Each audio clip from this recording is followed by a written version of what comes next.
आज मैं आप सभी के साथ एक ऐसी आत्मा का केस शेयर करने जा रही हूँ जिन्होंने इसी ज़िंदगी में अपने लाइफ लेसन कंप्लीट किए।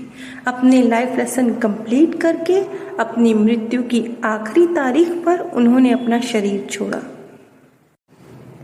उनसे पूछा गया, आपका नाम क्या है? संतोष सिंह। आपकी मृत्यु कब हुई? 3 जनवरी 1970। आप मृत्यु से पहले कहाँ थे? पानीपत। आपकी मृत्यु कैसे हुई? बुढ़ापा। क्या यह मृत्यु पहले से निर्धारित थी? हाँ, मेरी मृत्यु 80 वर्ष की उम्र में हुई। आपका लाइफ लेसन क्या था? सही समय पर कर्म करना। इसका क्या मतलब हुआ? हमने ये पहले कभी नहीं सुना। इसका मतलब तुम्हें अपना वक्त खराब नहीं करना है। अपनी सभी ड्यूटीज को सही वक्त पर पूरा करना है। हमारे लाइफ लेसन बहुत डिफरेंट हो सकते हैं, बहुत डिफरेंट, हम जो सोचते भी नहीं हैं, क्योंकि हम सबकी पर्सनैलिटी, हम सबका थॉट प्रोसेस, हम सबके संस्कार, हम सबके जीवन की घटनाएं इतनी अलग हैं कि हमारे लाइफ लेसन बहुत अलग हो सकते हैं उनसे, जैसा कि हम नॉर्मली सोचते हैं। जैसे कि इन्होंने कहा कि मेरा लाइफ लेसन था कर्म को सही समय पर करना। अब कर्म करना, ये बात तो समझ में आती है, हम सभी इस धरती पर कर्म कर रहे हैं, लेकिन कर्म को सही समय पर करना, इसका क्या मीनिंग हुआ? जहां तक मैं समझ पाई हूं, जैसे आप किसी भूखे को रोटी खिलाते हैं और आप किसी भरे पेट व्यक्ति को रोटी खिलाते हैं, दोनों में फर्क है, जमीन आसमान का। यही है वक्त को, कर्मा को सही वक्त पर करना। जैसे कोई माता पिता जो बहुत धनवान हो, वो अपने बच्चों की, जब वो एजुकेशन का टाइम है, उनके कैरियर का वक्त है, उनके विवाह का समय है, या जीवन के कुछ और महत्वपूर्ण कार्य हैं जिनको करने के लिए उन्हें धन की आवश्यकता है, उस समय वो धन उन्हें ना दें। लेकिन जब वो स्वयं मृत्युशैया पर पहुंच जाएं, तब जबकि उनकी संतानें भी ओल्ड एज में पहुंच चुकी हैं, तब वो अपनी बहुत सारी दौलत अपने बच्चों के नाम करें। तो ये क्या है? ये आपने अपना कर्मा सही समय पर नहीं किया।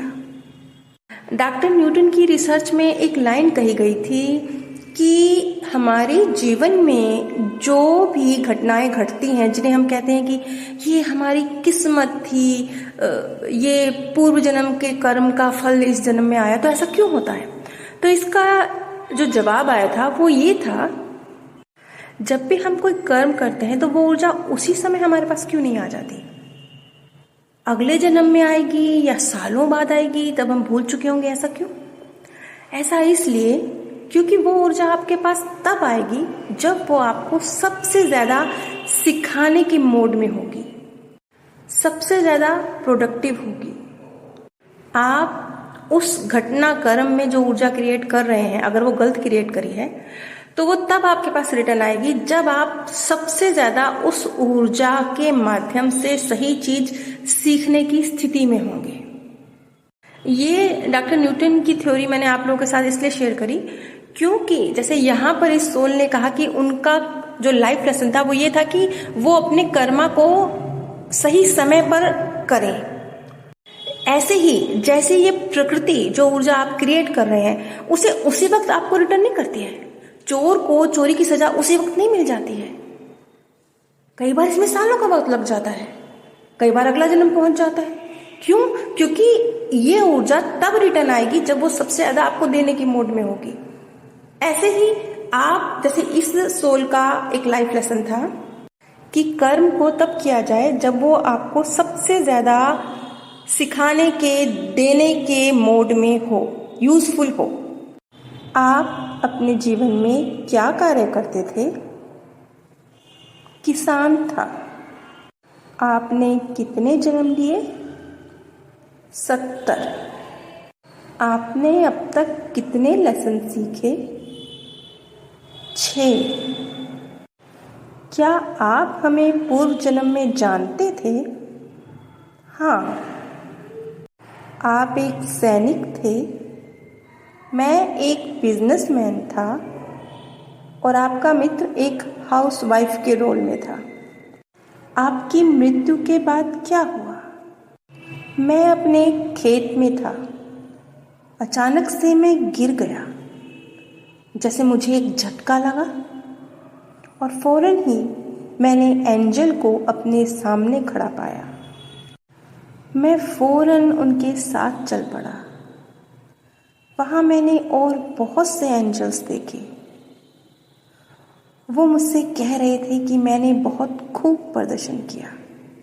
मैंने अपनी लाइफ में किए कर्मों को अपने सामने पाया और फिर मैं एक तेज रोशनी के सामने था, जहाँ से मुझे ताकत मिली। अभी आप कैसे दिखते हैं? एक रोशनी के बिंदु की तरह। क्या आप प्यूरिफिकेशन की प्रोसेस से गुजरे? जब आप अपनी लाइफ लेसन क्लियर कर लेते हैं तो ये प्रोसेस अलग होता है। प्यूरिफिकेशन एक लाइट में होता है। क्या आपका मार्गदर्शक आपके साथ था? हाँ। क्या उनके साथ आपकी लाइफ का रिव्यू हुआ? नहीं, ये एंजल्स के साथ हुआ। यहाँ पर उन्होंने ये दोनों चीज़ें अलग रखी हैं। जहाँ तक मैं समझ पा रही हूँ कि उन्होंने क्योंकि एक अच्छा जीवन जिया था, अपने लाइफ लेसन क्लियर किए थे, तो जैसे ही उन्होंने इस शरीर को छोड़ा उसी समय बहुत से एंजल्स द्वारा उनको अप्रिशिएट किया गया और उनको एक जैसे क्लासरूम की तरह एक सीन होता है कि आप मार्गदर्शक के साथ बैठे हैं, आपकी जो परफॉर्मेंस है वो चेक की जा रही है, वो प्रोसेस हुआ ही नहीं। शायद इस प्रोसेस की ज़रूरत नहीं थी, उन्होंने बहुत अच्छा परफॉर्म किया था। इस लाइफ में आपने क्या गलतियाँ करी? बहुत सारी तो नहीं, लेकिन हाँ, कभी कभी मैंने फैसले बहुत जल्दबाजी में लिए। क्या आपको इसका पछतावा है? नहीं। क्या आप अपनी सोल फैमिली के साथ हैं? नहीं, क्योंकि वो मुझसे भी ऊंचे स्तर पर हैं। हाँ, कुछ सोल्स मुझसे मिलने आती हैं, मतलब वो अपनी सोल फैमिली की बात कर रहे हैं जो उनसे भी ऊंचे स्तर पर है। क्या आपने किसी और लोग की भी यात्रा करी? इस पर उसका जवाब था कि मैं पृथ्वी या उससे भी निचले स्तरों पर यात्रा कर सकता हूँ, लेकिन मैं करना नहीं चाहता हूँ, इसलिए मैं नहीं करता हूँ। उसने कहा कि जब आप निचले स्तरों पर यात्रा करते हैं तो जैसे आपकी चमक फीकी हो जाती है। ऐसे समझ लीजिए जैसे आपकी जो एक रोग प्रतिरोधक क्षमता होती है ना इंसानों में, वो थोड़ी कम हो जाती है। जो ऊंचे स्तर हैं वो पीसफुल है और उस क्रिएटर के करीब है। बहुत प्यारी फीलिंग है। मेरा एम वहाँ जाने का है। आप हमें क्या मैसेज देना चाहेंगे? सबको प्यार करो और एक समान समझो। ये सेशन यहीं समाप्त होता है। नीचे डिस्क्रिप्शन बॉक्स में आप सभी के साथ अमेज़ॉन लिंक शेयर किया गया है। अगर आप इस लिंक के माध्यम से कुछ भी परचेज करते हैं तो बिना कोई आर्थिक नुकसान उठाए आप इस ज्ञान कार्य में सहयोग दे सकते हैं। आप सभी पर परमात्म सौंदर्य, प्रेम और आनंद सदैव बरसता रहे। आप सभी दिव्य परम धाम में स्थान प्राप्त करें।